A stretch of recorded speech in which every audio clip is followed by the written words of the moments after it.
Shabbat Shalom a todos, sejam muito bem-vindos, todos vocês que estão aqui presentes, vocês que estão nos acompanhando também pelo vídeo, que o Senhor abençoe grandemente a tua vida, a tua obra, e é realmente mais uma vez um prazer estar aqui trazendo esses ensinamentos de Deus, que hoje é uma porção bem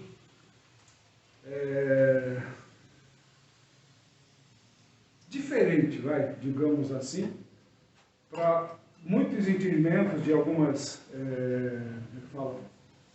filosofias que existem por aí, porque como envolve valores logo de cara, né, na porção, que vai quitaçar, né, de quando elevar ou quando contar em algumas traduções, de Êxodo 30, 11 a 34, 35, 1 Reis de 18, 1 a 39, Marcos 7, 1 e 8, 38, né? A gente vai estar vendo esses dois capítulos de Marcos, mais esses 5 de Êxodo, né, da coisa toda. Essa porção ela já começa de uma forma bem diferente, pedindo lá os shekels, né? Ou seja, valores. O pessoal começa por aí. E muita gente, o que acontece? Quando já cansou de falar, a Bíblia, certas coisas você não pode levá-la à literalidade. Se você levar à literalidade, como ela está escrita, você acaba não compreendendo o que ela quer dizer. Então, justamente aí existe uma grande diferença, por isso que existem essas separações em quando elevar e quando contar. Quando contar, ele vai contar porque justamente é a proposta feita para que as pessoas deem essa contribuição para a administração do tabernáculo. Porém, o que nós vamos ver ali é que ele não vai fazer diferença entre quem é rico e quem é pobre. Todos vão pagar o mesmo preço, a mesma situação. Então, por aí já começa os ensinamentos de Deus. Por isso que nós falamos, nós preferimos optar pela segunda porção, que justamente as pessoas procuram abandonar para justificar a arrecadação de valores. Por isso que eu falo, quando elevar, porque ele vai subir essa oferta, né, digamos assim, não como uma obrigação financeira, mas sim como uma proteção, como ele está dizendo assim, de vigília pela própria vida feita pelo próprio Deus. Ou seja, não é o valor que é importante, mas sim todo o contexto, que você compreenda e justifique isso daí. Porque dentro do desenvolvimento da Bíblia, né, da Torá, nós temos três situações bem características, né, aqui. Justamente Deus, quando faz o mundo, e se a gente perceber na Bíblia, ela funciona, esse princípio é o mesmo, a Bíblia inteira não tem como mudar. Então ele vai trazer para a gente primeiro, revelação. Ok? Quando ele traz revelação, quando ele fala lá, criei o mundo. Então ele revela o mundo para nós e mostra. Quem pegar o livro de Gênesis vai lá, primeiro dia, segundo dia, tudo que ele foi feito, viu que era bom e tal, então vai trazendo revelação. Depois, nós vamos passar por um período de ocultação. Você já viu o que eu criei.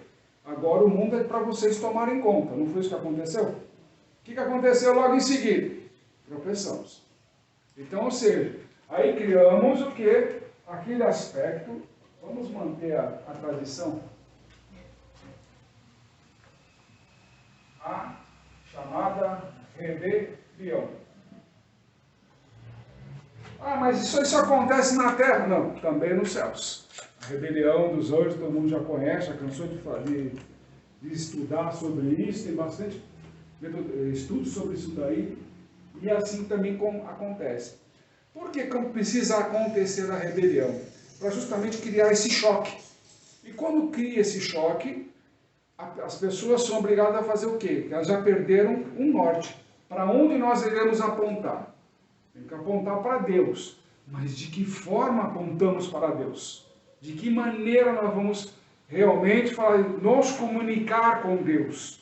Então aí vem a parte do que nós sabemos que se chama reconciliação.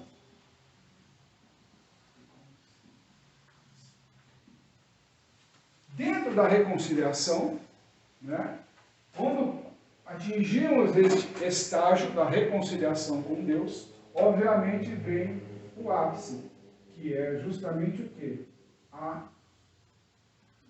O reencontro, justamente messiânico, que é a redenção. É o que nós estamos esperando para logo acontecer isso daí e acabar logo com a festa dessa brincadeira. Então nós temos essas três linhas em tudo. Se nós analisarmos, por exemplo, de Gênesis até o livro de Êxodo, acontece isso aqui direto. Nós vamos ver em Adão, nós vamos ver em Noé, não foi o que aconteceu? Revelação, olha, vai vir dilúvio, avisa todo mundo. Houve o quê? Rebelião. Teve que vir a reconciliação para depois vir a redenção. Não farei mais dilúvio. E aí foi indo. O que aconteceu? Aí vem Abraão, vem Isaac, vem Jacó, foram parar no Egito, deu aquele problema todo. Resolveram o problema? Não. Tive que fazer o quê? Chamamos Moisés. Ah, vai subir um montezinho lá. Vai subir lá o Monte Sinai. Ok? Beleza, subiu o Monte Sinai. O que acontece? Já que vocês não aprenderam desse jeito, na tradição oral, um passando de pai para filho, a brincadeira, vamos ver se da forma escrita dá certo. E foi o que ele foi feito. Ok? Aí ele manifestou-se lá no Monte Sinai, fez todo aquele alarido, fumaça, para tudo quanto é lei, trovões, pá, né? Aquela festa toda lá. Beleza? Tranquilo. O que aconteceu depois disso? O povo tinha acabado de sentir o Senhor. Moisés subiu para pegar lá as tábuas lá, pegando os ensinamentos e tudo mais. O Senhor chega para ele e fala, desce. Está tendo problema lá embaixo. O que aconteceu? Fizeram conhecido bezerro de ouro. Ou seja, rebelião. Aí Moisés cumpre o papel que tinha que cumprir, sobe de novo e avisa. Vocês vão esperar, né? Vamos esperar. Sim, vamos esperar. Veio a segunda tábua. A segunda tábua, ele veio com o rosto todo reluzente. Ou seja, reconciliou o povo com Deus. Lembra que na discussão, Deus queria acabar com o povo. Moisés intercedeu. Não, para, não. Vai ser uma vergonha. Depois de tudo que nós passamos no Egito, chegar agora a matar todo o teu povo, para, vai ser bagunça. O que vão dizer as nações? Que Deus é esse? Ele falou, peraí, Senhor, calma. Isso era um teste para Moisés. Isso daí é um teste chamado teste apostólico. Não é só questão de ser Moisés. Que muitas vezes o Senhor dá as ovelhas naquele rebanho para saber o que você vai fazer com ela. Se você vai estar criticando a tua ovelha, se você vai estar ajudando a sua ovelha. Lembra das ovelhas perdidas? Aquela que se perdeu, você vai atrás. Mas as que já estão em entendimento, você guarda no lugar certo, no lugar alto. Como diz a palavra. Então, o que ele está fazendo assim? Pera aí, pessoal. Calma. Não é assim, não vamos matar todo mundo, não. Calma. Já matamos gente pra caramba. Nessa brincadeira por causa do bezerro de ouro. Então agora vamos fazer um trabalho de reconciliação. Então Moisés fez o quê? O trabalho de reconciliação com Deus e o povo. Esse é o trabalho. O que o Senhor Jesus faz? Desde a sua primeira vinda. Ele fez a revelação. Surgiu a rebelião. E ele agora, tudo que pedires em meu nome, o próprio Pai fará para vocês. Ele busca fazer o quê? A reconciliação até os dias de hoje. Aguardando a segunda volta para que se complete o trabalho da redenção. Esse é o formato bíblico, não adianta. Você pode pegar de Gênesis e Apocalipse, ele vai seguir esse padrão. Ah, vamos mudar a Bíblia. Se mudar esse padrão, acabou. Não tem palavra de Deus fidedigna. Não tem credibilidade mais. Isso aqui é um princípio. Isso aqui, toda a estrutura nossa, do nosso mundo, digamos assim, é criada nisso daqui. Não tem o que fazer. Não tem como mudar esse tipo de postura. Só a hora que, tipo, acabar isso aqui, vira o novo tempo, né? O Shabat de 1000 anos, né? Vai fazer a nossa reconciliação, de rememorar todos os Shabats que nós não celebramos, porque Shabat significa a vida eterna. Não é simplesmente, é festa de judeu. Não é, tá? Cansei de avisar. Shabat é uma coisa séria, está na Bíblia, está na palavra. Não é sábado aí que nem o pessoal coloca, tem o tempo certo, tem tudo certinho, bonitinho. Então, só fazer uma pesquisa aí no próprio Google, né? Olha, fazendo propaganda no Google. Aí, ó, Google, depois escreve da gente, tá? Então, tá aí a festa, como funciona, tá bom? Até aqui, tá claro, pessoal? Para vocês? Sim. Tranquilo? Então, beleza. Aí nós temos que pegar os contrapontos do seguinte: como é que Cristo nos ajuda a enxergar isso aqui? Como é que ele faz nessa brincadeira? Vou pegar lá no capítulo 7, onde ele começa a dizer o seguinte: tudo que entra na boca do homem vai para o estômago. Mas o problema está no que sai da boca. Ou seja, ele recebe uma revelação. Dependendo da forma como está cheio o seu coração, você pode gerar uma própria rebelião. Usando a palavra de Deus. Usando a palavra de Deus. Você quer ver uma coisa interessante? No primeiro capítulo do livro de Timóteo, no capítulo 6, no primeiro livro de Timóteo, está escrito lá: não busquem riquezas. Não busquem riquezas. E o que mais hoje é pregado? Você vai se tornar rico. Mas não busquem riquezas do mundo, está lá escrito, e traz uma consequência de atitudes que não correspondem ao reino de Deus. E mesmo assim, hoje, é pregado que você vai se tornar uma pessoa rica. Ou seja, mas eu estou pregando o nome de Deus. Não, você está produzindo rebelião. Por isso que ele fala, não mude a minha palavra. Não acrescenta e não diminui. Por isso que ele fala, se mantenham fiel ao que está escrito. Não teve entendimento? Não pergunta para o homem, não. Pergunta para o próprio Espírito Santo. O próprio Senhor fala, aquele que quer falar com o Pai, eu sou o caminho. Não precisa de intercessores. Eu sou o caminho. Então, crie o relacionamento com Cristo. O que nós estamos vendo muito no dia de hoje é aquilo que aconteceu no sopé do Monte Sinai. Lembra que o pessoal não suportou o som, aquela coisa toda, que eles viam o som? O que eles falaram para Moisés? Vai lá você. E tudo que você ouvir falar para nós, cremos. E acabou a conversa. Hoje o homem busca o conhecimento no homem e não em Deus. E não através do Espírito Santo. Então, por isso que nós temos hoje um grande espírito de rebelião andando solto em muitos lugares.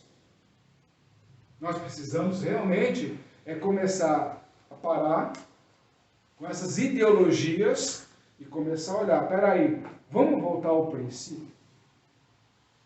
O próprio Senhor nos diz e nos alerta no livro de Apocalipse, 1º capítulo, versículo: eu sou o princípio e também sou o fim. Ou seja, qual é essa mensagem que está oculta lá? Ei, quando vocês se encontrarem no momento de dificuldade, volte ao princípio. Não queira dar continuidade no meio do problema ao problema. Se você der continuidade no meio do problema, o que vai acontecer? Você só vai potencializar o seu problema. Você tem que olhar aonde você começou a errar para chegar no problema. Então volte ao princípio.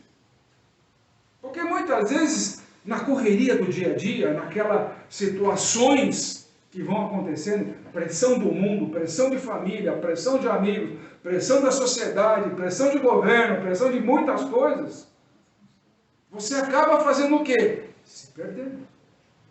Se você não tem uma estrutura, ou pelo menos uma alimentação saudável da palavra de Deus, constantemente, ou tipo, o famoso 0800, ligou, opa, estou com um problema, vamos resolver esse problema, para que possa te dar a boa direção, dentro do fundamento e da palavra de Deus, o que vai acontecer? Você vai estar querendo solucionar o caos dentro do caos.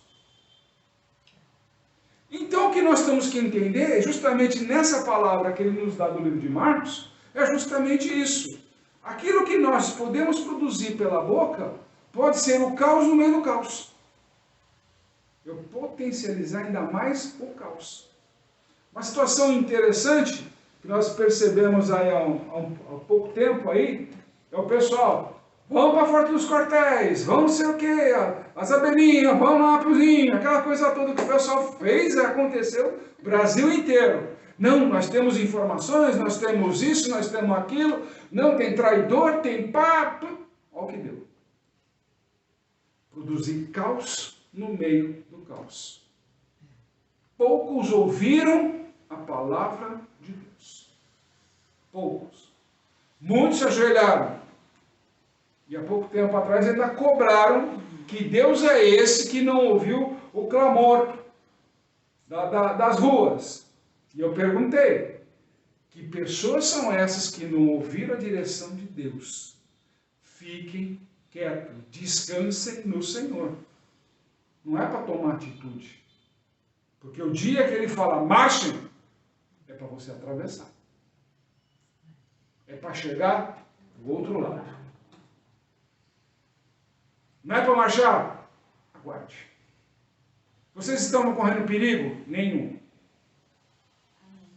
Nenhum. Estavam todos protegidos e os anjos acampados ao redor.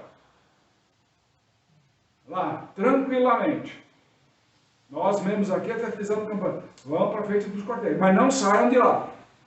Não se exponham. Mantenham dentro do padrão que o Senhor está dando a direção. Ponto.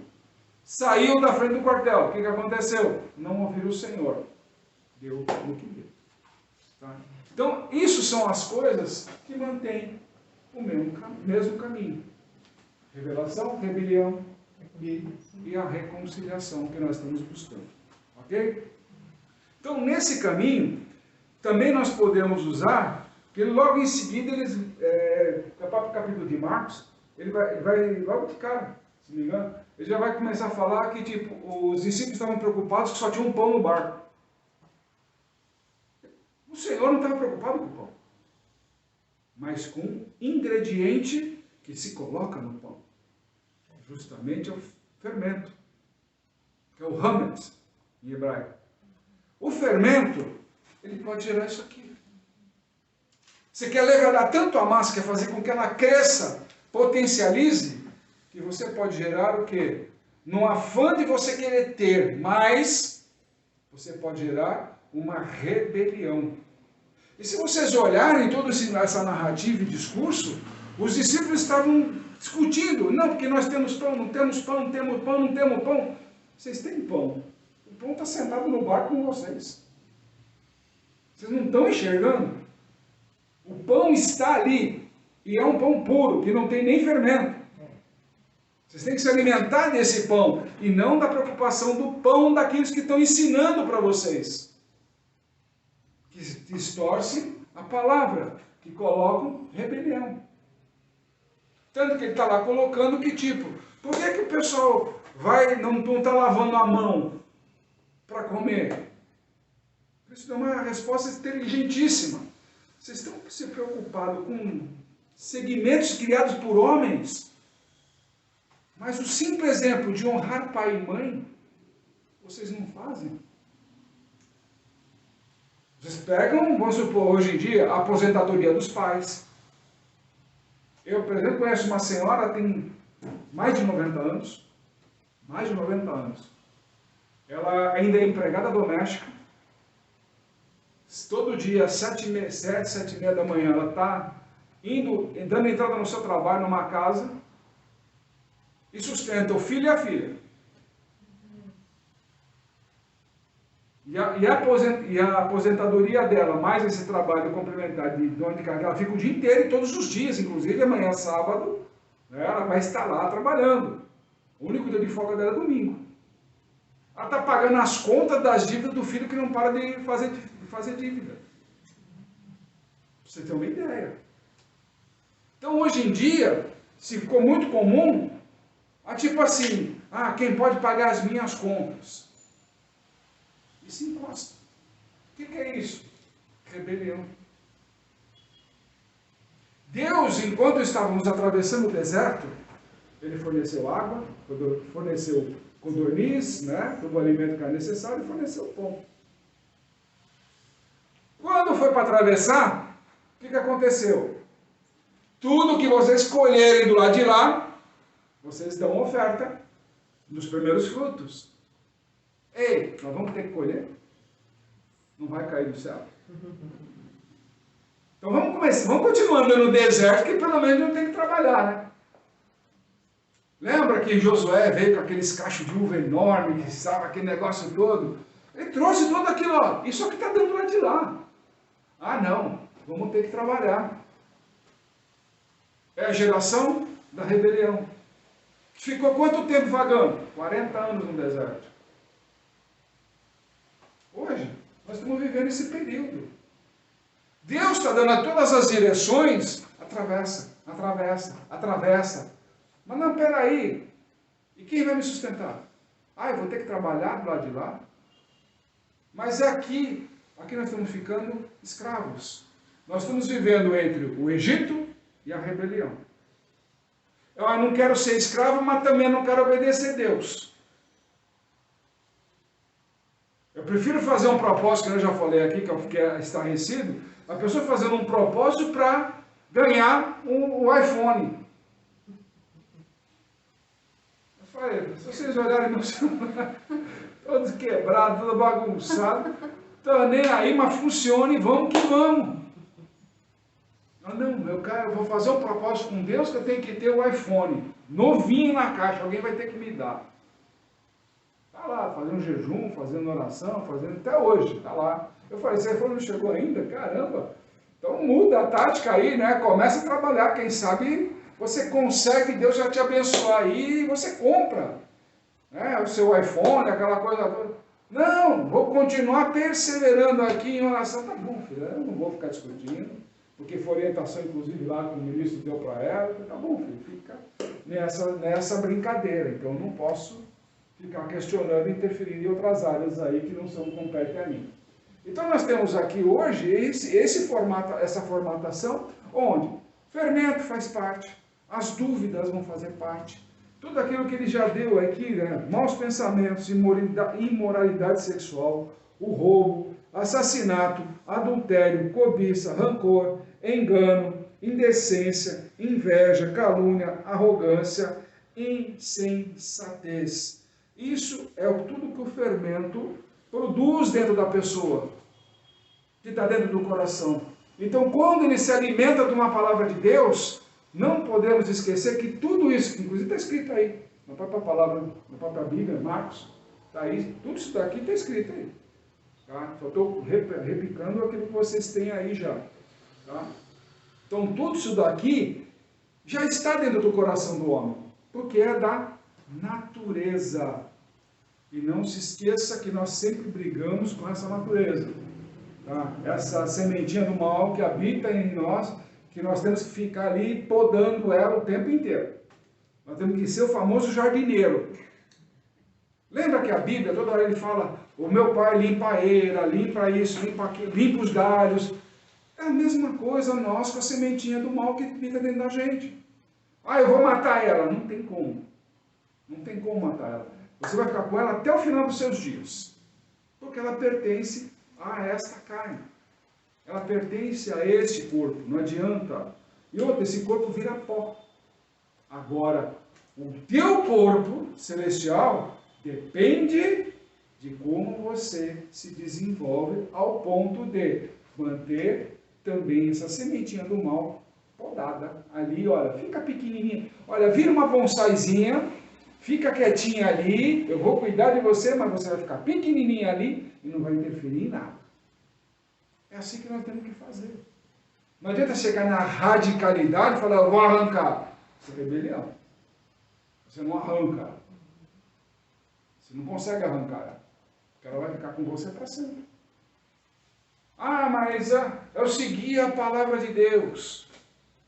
Ah, legal, beleza. Quantas vezes as pessoas já foram batizadas, já fizeram isso, já foram aquele negócio todo, houve a revelação.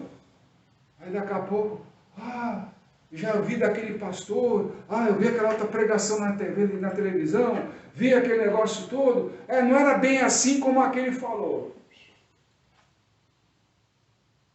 Rebelião. Eu vou me estagnar aqui e está tudo certo. Deus falou para você ficar parado? Deus falou para você andar. Andar. Ir à igreja também não é só tipo assim, eu fiz meu papel com o culto. Tá bom. Você foi na igreja. Beleza. Não, eu quero fazer parte da comunidade. Está disposto. De verdade. Está pronto para andar em hospital, andar em presídio, andar ajudando pessoas da rua, fazer realmente a obra de Deus. Não é só ir à igreja. É sábado, domingo, sei lá o dia que cada um escolheu aí, é de manhã, de tarde, de noite, não sei, cada um escolhe o seu horário, de acordo com o quê? Com o comodismo pessoal. Já perceberam isso daí? Mas o que acontece? A pergunta não é se você vai. A pergunta é, você está dando continuidade? Ou a sua rebelião interna diz que tipo, fui, acabou a brincadeira, fiquei por isso mesmo, me senti bem, está tudo bom, e a pessoa ora por mim, e está tudo certo, está tudo bem, não vou fazer mais nada, e Deus me ama e fica por isso mesmo. E ele mesmo fala, obras maiores nós temos que fazer. Nós temos que produzir. Nós somos produtores. Ele mesmo fala, meu pai semeou. Vocês têm que fazer o quê? A colheita. Então, esse é o nosso tempo de começar a fazer essa colheita. Fazer esse trabalho realmente de produção. De ver realmente quem são aqueles que são necessários para nós nesse tipo de trabalho para sairmos da rebelião. Outro exemplo que ele também nos dá, o Senhor aqui, é sobre o fermento ainda. Existem dois tipos de fermento que nós temos que tomar cuidado. Ele mesmo cita. O fermento do sacerdócio, no caso ele vai citar os fariseus, porque é o símbolo de sacerdócio da época. Então, trazendo para os dias atuais, são todos os ministros, todo o tipo de situação, cuidado com o fermento que vem deles, e com o fermento de Herodes. O que é o Herodes? A política. O alimento político que comanda a sociedade. Então, os dois tipos de fermento, ele dá para a gente no livro de Marcos. Cuidado com esses dois tipos. Que esses dois tipos vão te fazer distanciar-se da palavra de Deus, gerando dogmas, né? Aquele tipo de situações, tipo, olha, é tradição, vai fazendo, ó. A pessoa está fazendo lá, não sabe nem o que significa, todo mundo fez, isso aí meu pai fazia, minha mãe fazia, os meus tios faziam, eu aprendi dessa forma, e assim vai sendo. Então vão criando esses dogmas e ficam gerando em torno da rebelião aqui nessa situação. Ok? Até aqui, tá claro, pessoal? Sim. Então, beleza. Outra coisa que também ele coloca para nós aqui, ainda mantendo essa característica, é justamente quando ele vai fazer a cura de um cego. Nesse capítulo. que é interessante que ele adota o mesmo procedimento que nós já sabemos. Vai pegar a lâmpada, vai botar no rodo e tal, aquela coisa toda. Só que dessa vez ele não mandou lavar. Ele falou, você está enxergando? Ah, eu estou vendo pessoas, mas parecem árvores se movendo. Espera aí, vamos lá de novo. Chegou lá, ministrou novamente lá na vida dele. Está enxergando agora? Agora eu estou enxergando. O que nos mostra esse tipo de ensinamento dentro disso aqui, desse conceito? Muitas vezes, as pessoas chegam tão desesperadas nas igrejas, porque hoje é muito comum, né? As igrejas hoje não tem mais aquele cunho religioso. Já perderam o cunho da religiosidade. Hoje as igrejas estão parecendo mais consultório psiquiátrico. Ou de psicólogo, né? Estão tomando o lugar dos psicólogos. Porque como o cara não tem dinheiro, ele vai na igreja. Já perceberam isso? Não, eu vou sentar lá com o ministro e falo da minha vida inteira, o cara está lá para me ouvir, aquele negócio todo. Ele fala 2 versículos da Bíblia, oh, recebi, estou curado. Né? Não precisei pagar consulta, não precisei pagar nada. Então fica mais ou menos por aí. Nós já vimos que isso daí não dá em nada. Esse é um tremendo engano. Tá? E a mesma coisa aqui. Se a gente começar a analisar essa mesma situação, nós estamos hoje no culto do imediatismo. Ah, ele ministrou, já quero sair enxergando. Calma. Tem que entender, tipo, você está enxergando alguma coisa? Estou vendo pessoas, mas parecem árvores se mexendo. Mas quer dizer, você não enxergava nada. Você já começou a enxergar alguma coisa. O que acontece hoje em dia é que as pessoas já querem tudo de imediato e perfeito. O culto do imediatismo hoje.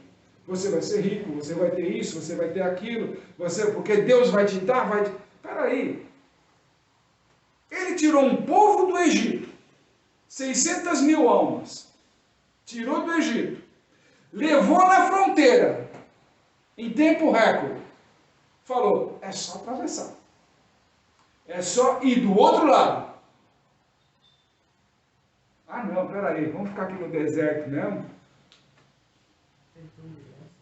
Eles começaram a vislumbrar como esse cego. Olha, eu estou vendo pessoas, mas parecem árvores se mexendo. Ei, peraí, como é que era naquela época? Pô, tem uns caras desse tamanho lá, gigantão, as cidades são assim, e não sei o quê. Mas peraí, quem está aí na sua frente? Não é Deus? É a mesma coisa desse exemplo do cego. Tem gente que já quer chegar do outro lado, já até com casa, né, carro, roupa lavada, costurada, aquele negócio todo, numa boa, sabe, viver num palácio, digamos assim, e não fazer mais nada. Quando falou, vocês vão ter que colher do outro lado, não, pera um pouquinho, vou voltar para o deserto ali, que é melhor ficar no Egito, né, aquela brincadeira toda. Então, ou seja, hoje está se criando esse clima de rebelião pelo imediatismo. E esquecem que tudo é um processo. E Cristo está mostrando muito bem para a gente, através desse cego, que tudo é dessa forma dentro da Bíblia.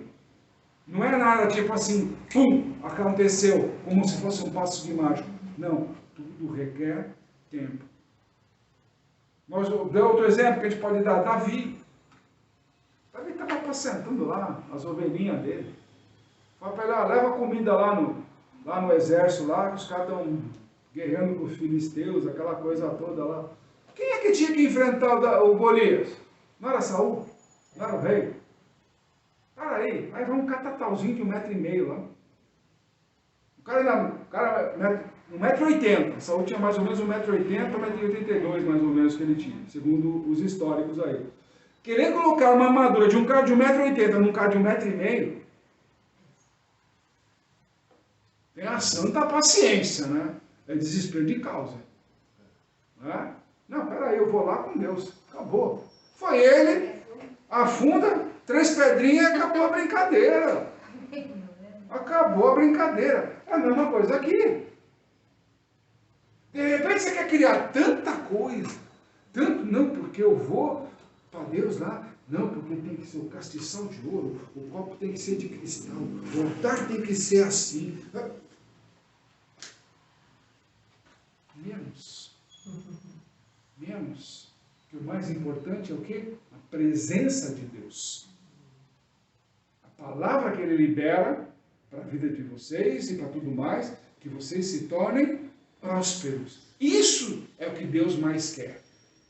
A prosperidade de todos nós. E muitas vezes a gente deixa de ser próspero porque a gente cria travas.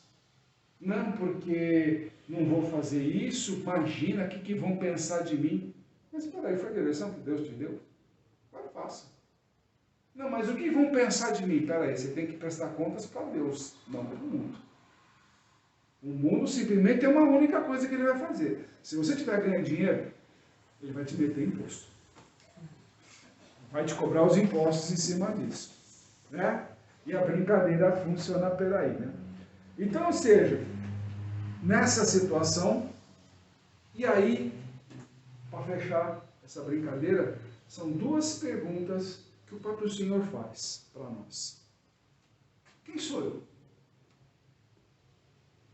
Quem dizem que eu sou? Todo mundo já conhece a história dentro do capítulo de Marcos. Mas aqui, no tempo de hoje, a gente pergunta, quem é Cristo na vida de vocês? O que ele representa? É aquele cara, garçom, que você pede, ele traz uma bandeja de ouro, aquilo que você pediu? Ele é feito para servir a gente. Mas você está disposto a servi-lo? Como é que você tem andado para seguir Cristo? Você realmente está levando uma cruz, como ele orientou? Cada um carrega a sua cruz. Eu estou carregando a minha.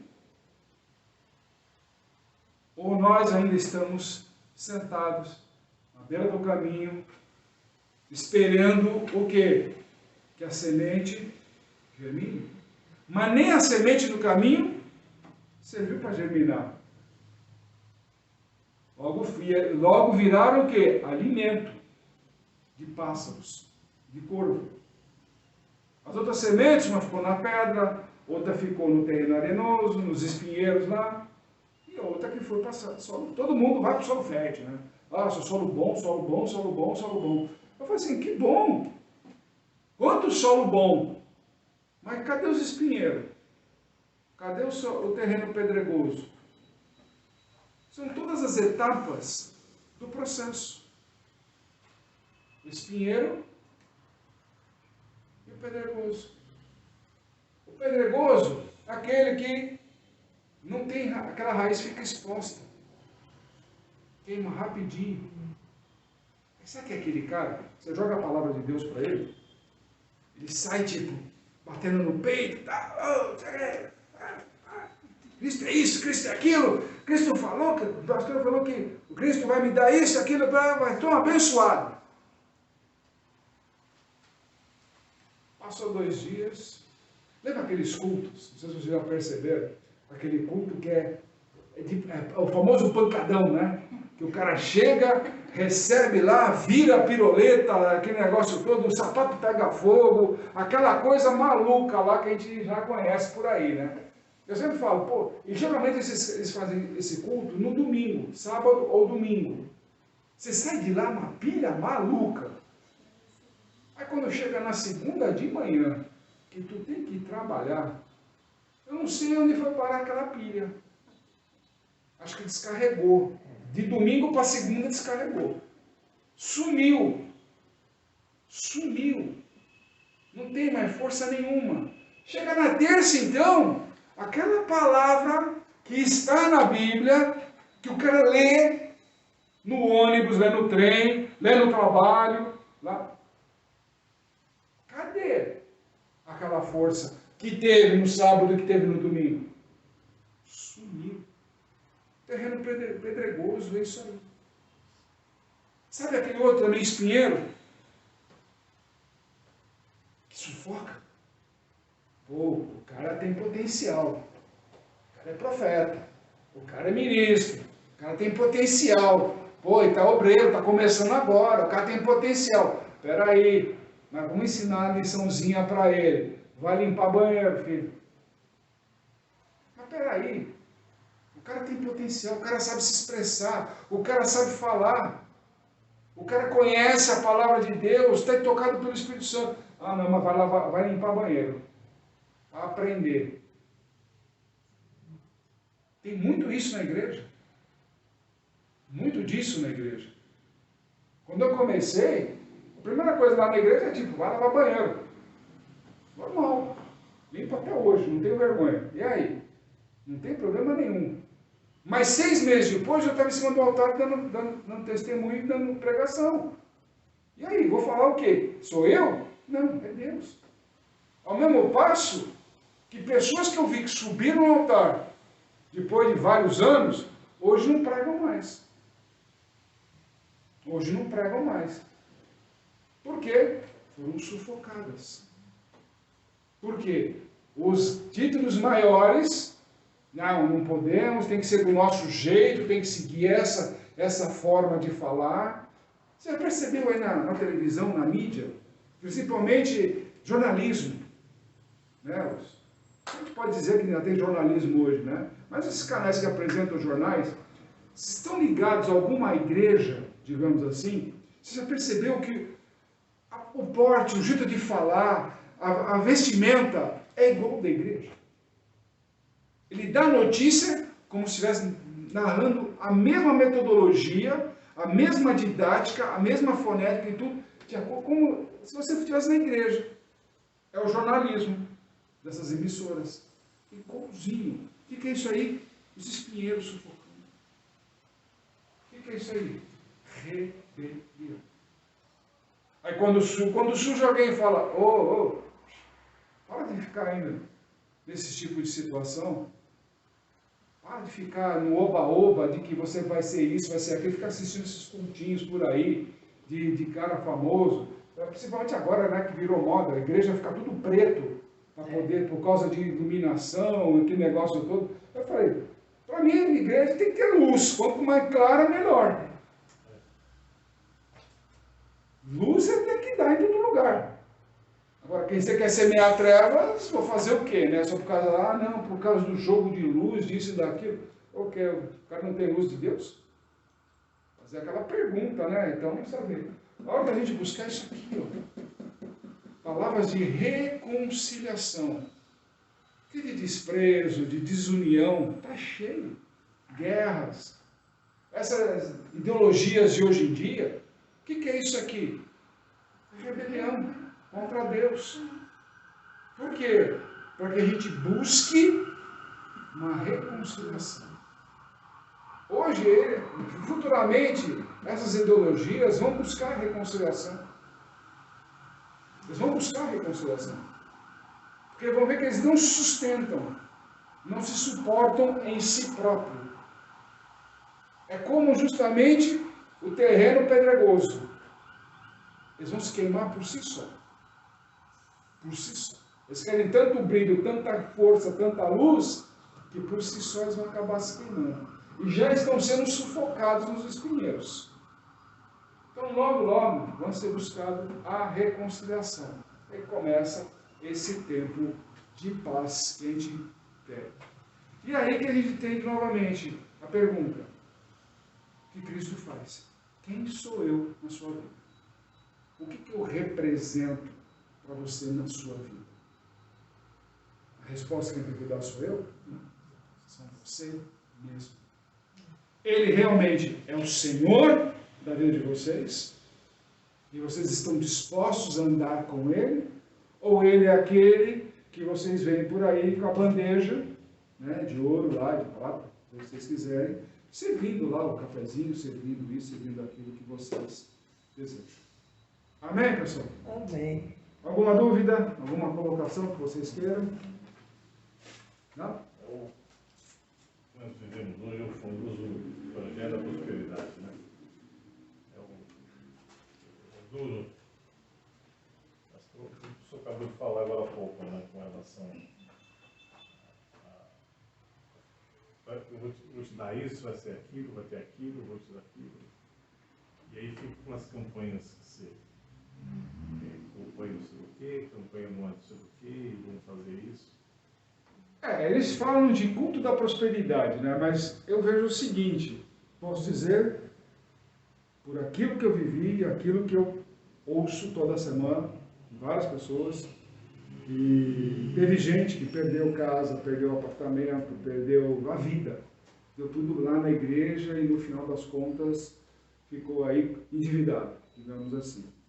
Eu presenciei de uma senhora, inclusive, naquela época eu estava assistindo o culto lá, e o pastor chegou lá, não, vamos fazer um voto aqui de, na época eram uns R$1.500, mais ou menos.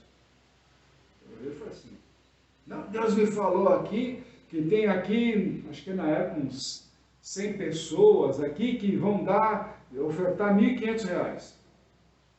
Eu falei, caramba, como é que eu não escuto isso de Deus de jeito maneira, né? Fiquei na minha.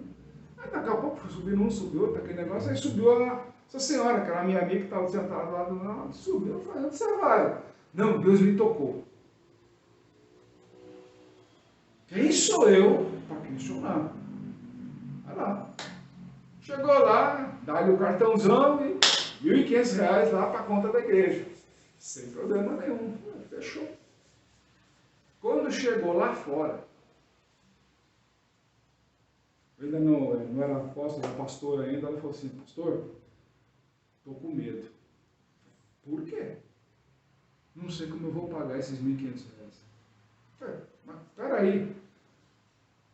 Então por que você foi ofertado? Pela emoção do momento. Eu tinha, né? Mas você ganha isso, pelo menos, na sua empresa, dá para produzir? Não. Não. Eu estou atrasado até com salários.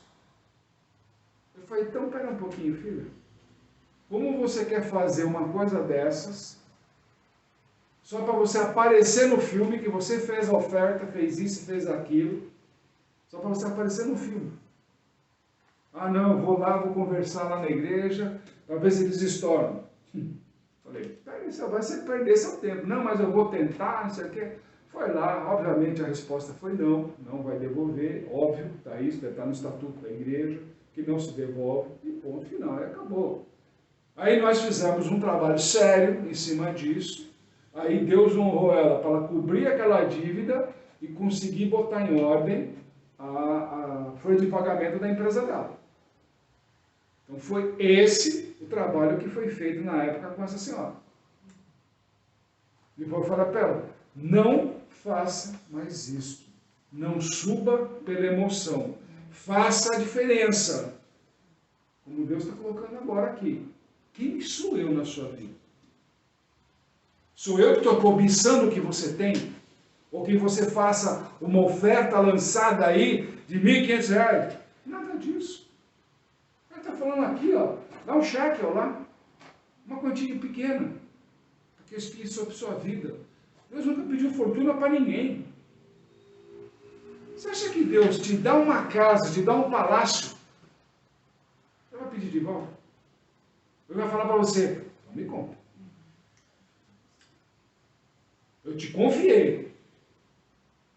Ah, mas é um barraquinho de 2 cômodos, vai, digamos assim. É seu? Deus te deu? Tome conta. Como se fosse um palácio. Como se fosse um palácio. Deus está querendo ver da gente se realmente nós temos amor ao que Ele criou. Esse é o fundamento. Então volta aquela pergunta. Quem sou eu na sua vida? Deus quer nos servir. Ele quer nos servir. Mas é aquele negócio, por exemplo, acho que todo mundo aqui já foi em restaurante. Já foi lá comer, fazer uma refeiçãozinha agradável. Já pegaram aqueles garçom casca de ferida, né? Que nem olha na sua cara. Não é isso? E quando chega aquela comida, até bonita. Tem até sabor, mas não desce legal. Por quê? Por causa do garçom. A maneira que te serviu. De repente você vai num restaurante super simples, mas o garçom que comida não é lá essas coisas. Mas você come com tanta vontade por causa do garçom. Cristo é igualzinho. Ele quer te servir. E é comida boa. Mas muitas vezes nós estamos olhando para Cristo como se ele fosse aquele garçom ruim. Eles estão olhando para o adversário como se ele fosse Cristo. Está vendo essas diferenças na balança. E aí o que acontece? Esse chamado culto da prosperidade, é Cristo falando?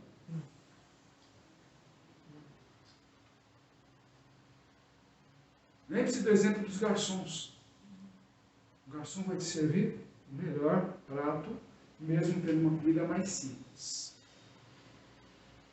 O outro vai vir com bachelas de ouro, de prata, conversas e uma série de outras coisas mais, mas não vai te levar para o reino. Amém? Amém. Senhor, meu Deus, meu Pai, em nome do Teu Filho, Senhor, nós te agradecemos pela Tua palavra, pelo Teu ensinamento, pelas bênçãos derramadas no dia de hoje, por todos nós e por todos aqueles que estão nos assistindo, Senhor.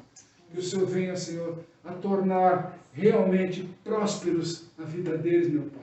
Porque sabemos que o Senhor nos serve com grande amor, com grande maestria e com maior dignidade ainda assim, pelo Teu nome, Senhor. Então venha, Senhor, a derramar as Tuas bênçãos, Senhor, e das Tuas maravilhas sobre todos nós, Senhor. E assim, Senhor, para a honra de Teu nome, Senhor, faz-nos, Senhor, realmente Teus famosos servos e realmente seguidores, Senhor, ao pé da letra em cada palavra, Senhor. Porque nós Te amamos, Senhor, muito mais do que aquilo que nós até mesmo compreendemos, Senhor. E assim, Senhor, Te pedimos, Senhor, continue nos amando, continue nos abençoando, continue, Senhor, derramando, Senhor, de Tua bênção de paz sobre todos nós, Senhor, e que realmente haja prosperidade, Senhor, da Tua forma e do Teu jeito. Amém, Senhor. Amém, Senhor. Shabbat Shalom a todos vocês. Shalom.